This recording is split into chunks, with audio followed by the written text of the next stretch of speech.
moi, je demande aux Ivoiriens, on va s'adresser tout de suite à nos parents plantaires. Ici, là, ce n'est pas à Talakou de Soro. Hein. Non, non, je parle pour l'avenir de mes enfants et mes petits arrière-enfants dans le pays-là. Qui a la solution? C'est lui. Je ne suis pas ici pour faire son Talakou. Non, non. Il dit les candidats. Qu'est-ce qu'il peut offrir aux Ivoiriens? C'est pas bon. On va écouter très rapidement. Merci beaucoup, Son Excellence. Les Ivoiriens t'ont déjà pardonné. Je demande pardon aux Ivoiriens pour toutes les offenses, pour les fautes que j'ai commises. Je vous demande pardon. Un homme digne. Un chef rebelle, depuis quand? Qui se promène en bas du soleil. Un ancien chef de rebelle. Demandez pardon. Il n'est pas le seul qui a gâté. Pourquoi les autres ne demandent pas pardon? Vous avez vu Charles Taylor ici demander pardon? Vous avez vu Prince Johnson demander pardon ici? Vous avez vu Idriss Déby demander pardon ici? Désiré Kabila, vous avez vu Désiré Kabila demander pardon ici? Non. La rébellion, la guerre finie, le chef rebelle prend le pouvoir. C'est le seul chef rebelle d'ailleurs, dans l'histoire de l'humanité, qui n'est pas devenu président après la guerre. C'est lui, à cause de Dramane. Donc, Dramane Ouattara, fais-le rentrer, on va avancer. Donc, on va aller rapidement écouter des vidéos ici. Oh my God, moi je suis sorti ici. On va aller écouter rapidement. Faut pas se c'est pas bon. Écoutez. Oui, j'ai un projet. Oui, j'ai un projet de société élaboré. J'ai un programme de gouvernement achevé. Oui, je suis prêt à gouverner la Côte d'Ivoire, notre si beau pays. J'ai un projet de société élaboré et ambitieux. J'ai un programme peaufiné et réaliste. Et j'insiste, ce projet et ce programme, je les ai conçus en pensant à vous, en pensant à chaque famille, à chaque femme, à chaque jeune fille, à chaque jeune garçon et à chaque homme de notre nation. Merci, papa. Chers compatriotes, j'aspire à une Côte d'Ivoire de progrès, réconciliée à qui la paix et le bonheur tendent les bras, dans laquelle toutes les filles et tous les fils s'unissent pour construire un avenir commun. Ce désir tire sa source de valeurs primordiales qui sont chères à mon cœur.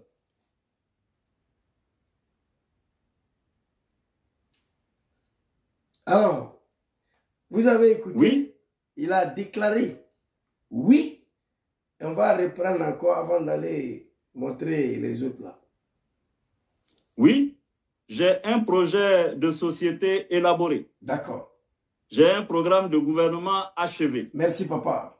Oui, je suis prêt à gouverner la Côte d'Ivoire, notre si beau pays. Il dit il est prêt. Dramane Ouattara, Yachi, s'il te plaît, tu as fait ton temps. Le pays est en faillite. 15 ans, il faut partir. Mais avant de partir là, faire rentrer Diom dans son pays. Les Ivoiriens vont choisir qui va diriger leur destin. Les Ivoiriens vont décider si Diom il est pardonné, il n'est pas pardonné, si Diom est quelqu'un, s'il n'est pas quelqu'un. Ce n'est pas toi, Dramane, qui peut décider des sorts de destin d'un homme politique comme Diom Soro. Je te demande pardon, lui. Ton temps est fini. Il dit, il reconnaît d'avoir participé dans ta rébellion de merde là. 19 septembre 2002, il assume, il demande pardon. Il est venu s'arrêter encore. Je demande pardon aux Ivoiriens pour tous les fautes que j'ai pu commettre, pour toutes les offenses. Je partirai demander pardon à Papa Laurent Gbagbo, à Papa Ricola Bédié, même à Dramane Ouattara. Il a fait. Maintenant, il estime que son peuple, ses parents lui ont pardonné. Il dit qu'il est prêt à gouverner la Côte d'Ivoire. Un projet élaboré, bien préparé. Donc on va écouter de ce que Diom Soro, étant par la présidentielle d'Abidjan, qu'est-ce qu'il peut offrir à ces peuples-là? Donc il a parlé des femmes, non maman la dernière fois.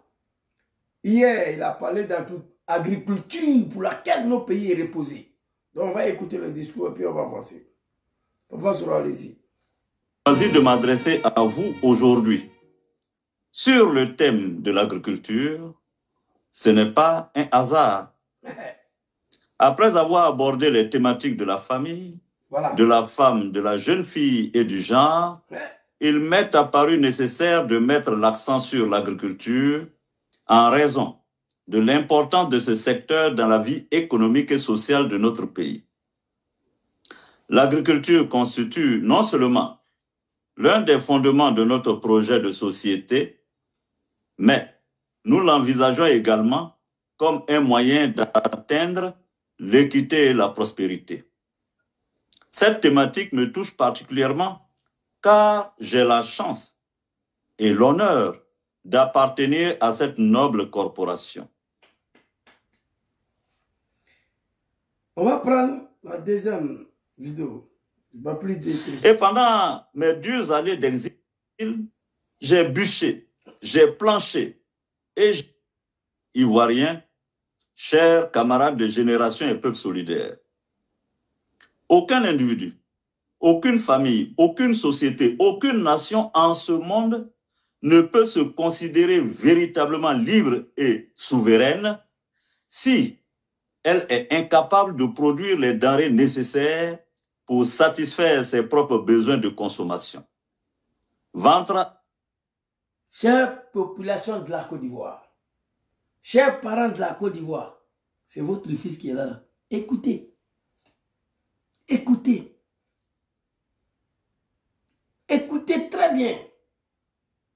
Vous avez toutes les chances à votre côté pour mettre votre fils à la tête de ce pays pour voir de quoi il est capable. Aucune nation, sauf les nations qui sont dirigées par des animaux, oui. Aucune nation peut se considérer comme une nation tant qu'elle n'est pas capable de produire ce qu'elle avale, ce qu'elle mange. Big respect à capitaine Ibrahim Traoré. Burkina n'emporte plus riz ni maïs, rien. Allons-y, le vieux. Affamé n'a point d'oreille. Il faut reprendre. Positif, durable sur le quotidien de nos compatriotes. Imaginez bien, était le monde rural. Mon goût pour l'agriculture s'est aiguisé au fil de ces années de service de mon père et de ces lieux occidentaux ou asiatiques. J'ai été frappé par l'étendue des espaces agricoles et la diversité de leur production nationale. Comme s'ils avaient intégré, compris, le fait qu'on ne peut véritablement être une grande puissance mondiale en continuant à souffrir de faim ou à dépendre de la nourriture venue d'ailleurs. Vous comprenez donc pourquoi l'agriculture doit être l'un des piliers de l'éducation citoyenne dans toute nation souveraine. Ceux qui ont dirigé le pays. Je ne parle pas de Laurent Gbagbo parce que lui, il n'a pas pu achever tous ses projets. Donc, Félix Houphouët-Boigny, Dari Kora Bidji, Dramane Ouattara. Ce que Diom Soro dit ici, là, ils ne savent pas ça là. La Côte d'Ivoire importe encore du riz. Moi, j'ai 5 hectares de cacao. À la fin, là, j'ai un bas-fond. Même pas un bas-fond de demi-kilomètre. Mais chaque année, riz qui sort d'un petit bas-fond, là, tu ne peux pas imaginer. À la limite de mon champ de cacao, là, il y a un petit bas-fond en bas, à la limite même. Petit bas-fond, là, ne fait pas demi-kilomètre. Mais riz qui sort dedans, là, chaque année, tu ne peux pas imaginer. Vous comprenez? C'est de ça qu'il s'agit. Et ces grands pays importent du riz de Taïwan, de Thaïlande, des véritables animaux. Comment un pays comme la Côte d'Ivoire peut exporter du riz? Confiez le pays à votre fils. Il a reconnu d'avoir participé. Il a reconnu d'avoir fait du tort. Il a reconnu d'avoir vous offensé. Il vous demande pardon. Il demande pardon à son papa. Papa Laurent Gbagbo a fini pour le pardonner avec des lois d'amnistie. Il dit maintenant il est prêt à diriger le pays après 6 ans en exil. Donnez-lui la Côte d'Ivoire. C'est lui qui a déchiré. Il va recoller. Il s'avère nécessaire de s'interroger, du reste, sur les raisons qui ont amené les humains à créer l'agriculture. Eh bien, c'est bien simplement parce que la nature ne peut spontanément